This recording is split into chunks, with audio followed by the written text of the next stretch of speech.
In a little village nestled at the edge of a forest lived a young boy named Jack and his mother. Their days were hard, for they had little to call their own.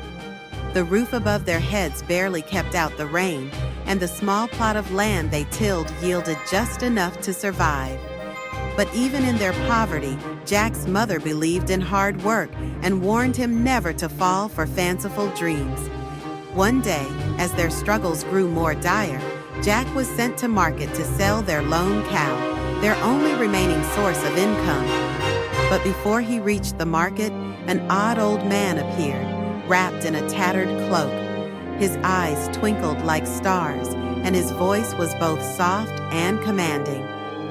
"Sell me your cow, boy," the man said, holding out a handful of beans that shimmered like pearls in his wrinkled hand. "Beans?" Jack asked, puzzled. "Magic beans," the man whispered. "Plant them, and wonders await." Jack hesitated, but the promise of magic snagged his imagination. He handed over the cow and cradled the beans tightly. When he brought them home, his mother's reaction was fierce. "You traded our livelihood for these?"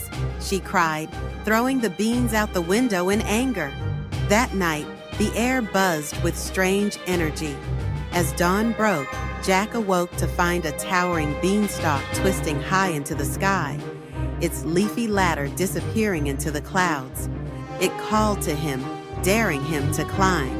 Without hesitation, Jack grabbed hold and began the ascent, feeling curiosity push aside fear with every step. Jack climbed higher and higher, his heart filled with wonder. When Jack reached the top, a sprawling castle stood before him, its stone towers looming ominously in the floating world above.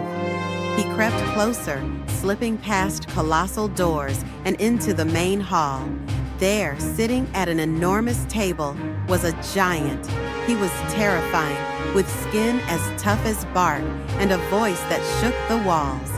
On the table lay treasures that gleamed with impossible brilliance: a bag of gold, a chicken with golden feathers, and a harp whose strings hummed gently of magic. Jack's heart raced. Though the giant dozed, there was danger in every shadow. With trembling hands, Jack stole the bag of gold first, then swiped the chicken and the harp.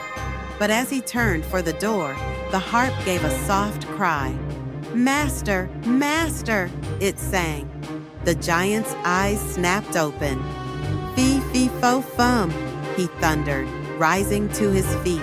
"I smell the blood of an intruder." Jack bolted, treasures clutched tightly as the giant roared and gave chase. Down the beanstalk Jack fled, his legs burning as the giant followed, the earth shaking with every step. When Jack reached the ground, he seized an axe. With every ounce of strength, he swung, cutting the monstrous beanstalk until it cracked and tumbled, sending the giant into a great crashing fall that shook the earth. The giant lay still, defeated.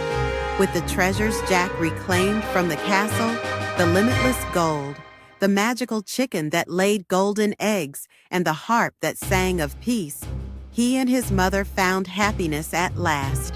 Their poverty was gone, replaced with comfort and joy. Jack had turned a moment of foolishness into a tale of bravery, bringing both magic and fortune into their lives for good.